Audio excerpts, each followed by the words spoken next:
What if everything you thought you knew about the three wise men was wrong? What if they weren't three, weren't kings, and didn't even arrive on Christmas night? The real story is far more mysterious and fascinating than tradition tells us. I'm here with Christian curiosity, and if you're ready to discover the surprising truth behind one of the most famous stories ever told, make sure to subscribe, and let's dive in. Here's the first shock. The Bible never says there were three wise men. Matthew chapter 2 simply tells us that Magi from the east came to Jerusalem, asking, "Where is the one who has been born King of the Jews?" That's it. No number given, no names, no crowns. So where did we get three? From the gifts: gold, frankincense, and myrrh. Three gifts led early Christians to assume three givers. But think about it. If you brought three wedding presents to a friend, would people assume three of you showed up? The logic doesn't hold. These weren't kings either. The word Magi refers to a class of priests and scholars from ancient Persia and Babylon. They were astronomers, dream interpreters, and advisors to rulers. Powerful? Yes. Royal? No.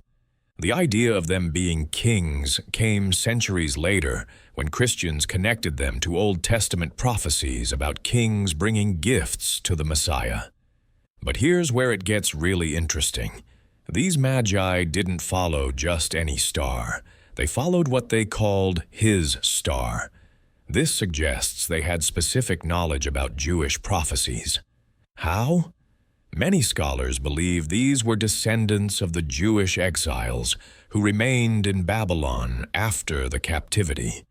They would have known Daniel's prophecies about the timing of the Messiah's coming.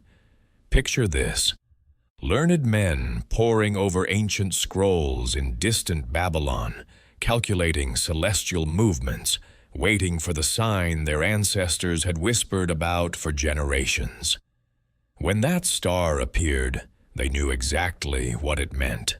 The gifts they brought weren't random either. Each carried deep, symbolic meaning that would have been crystal clear to anyone familiar with Jewish customs. Gold represented kingship, the acknowledgement that this child would rule.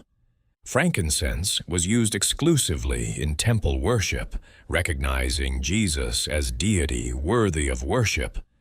Myrrh was used for embalming the dead, a haunting foreshadow of the cross that awaited this infant king. Think about the cost of these gifts. Gold was precious then as now. Frankincense was worth more than its weight in silver, harvested from dangerous regions of Arabia and Africa. Myrrh was equally valuable, a luxury item that took months to collect and process. These weren't token presents. They were treasures that represented significant wealth. And here's another detail that might surprise you. They never made it to the stable. Matthew 2:11 says they entered the house, where they found the child with Mary, his mother. By this time, Jesus was likely between 1 and 2 years old, which explains why Herod ordered the slaughter of all boys 2 years and under in Bethlehem. The traditional nativity scene, beautiful as it is, combines Luke's account of the shepherds on the night of Jesus' birth with Matthew's account of the Magi's visit months or even years later. Two separate events, two different audiences. The poor Jewish shepherds came first. The wealthy foreign scholars came later. What's remarkable is that God chose both groups to witness his son's arrival. Shepherds represented the lowest social class in Jewish society. Magi represented learned foreigners from pagan lands. From the very beginning, the gospel was for everyone: Jews and Gentiles, rich and poor, insiders and outsiders. So how many Magi were there actually? We simply don't know. Early Christian traditions varied wildly. Some said 2, others 12. Still others suggested it was a large caravan with dozens of travelers. The Armenian tradition claimed there were 12. The Syrian tradition said there were 2. The number 3 didn't become standard until around the 6th century. The names we know, Caspar, Melchior, and Balthazar, appear nowhere in Scripture. These were invented by later Christian writers, trying to fill in the gaps of a story that fascinated them as much as it fascinates us today. Medieval legends even assigned them different ages, races, and kingdoms, turning them into representatives of all humanity coming to worship Christ. What we can say with certainty is this: these mysterious visitors from the East recognized something the religious leaders in Jerusalem missed entirely. Foreign scholars saw what the local experts couldn't see. Sometimes the people furthest from the faith are the first to recognize God's work in the world. Their journey wasn't easy either. Ancient travel was dangerous, expensive, and time-consuming. They likely traveled with armed guards, supplies for months, and enough wealth to make them prime targets for bandits. These men risked everything to find and worship a child they'd never met, based on a star they'd been studying.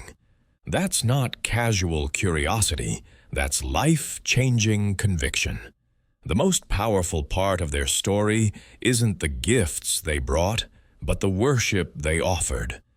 Matthew tells us they bowed down and worshipped him. These learned men, accustomed to being honored themselves, fell prostrate before a toddler in a simple house in an insignificant town. Think about that for a moment. They traveled hundreds of miles, spent a fortune on gifts, and risked their lives, all to worship someone else. In our selfie-obsessed culture, when was the last time you traveled across town just to honor someone else? When did you last give a gift that cost you something significant, expecting nothing in return? Their story also reveals something profound about God's timing. They arrived with their gifts just as Joseph and Mary would need them most. With Herod's threat looming and a flight to Egypt ahead, this young family would need resources for their journey. God provided through the generosity of foreign visitors who had no idea they were funding the Holy Family's escape.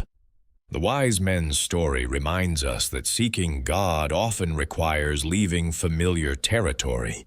They left everything they knew to follow a star toward an uncertain destination. Real faith sometimes means stepping into the unknown, trusting that God will guide the journey even when you can't see the destination. Perhaps most importantly, their story shows us that the light of Christ reaches farther than we imagine. These weren't people who grew up in synagogues or knew the Hebrew Scriptures by heart. They were outsiders who recognized divine truth when they encountered it. God's light shines in unexpected places, drawing seekers from the most surprising backgrounds. Today, their legacy challenges us to be seekers ourselves, not content with second-hand religion or inherited traditions, but willing to pursue truth wherever it leads us. Like the Magi, we might discover that the journey changes us as much as the destination. The mysterious visitors from the East teach us that sometimes the most profound worship comes from the most unexpected sources, and that God's light will always find those genuinely seeking it. Ready to explore another surprising biblical truth that will challenge everything you think you know? Click here for the next revelation.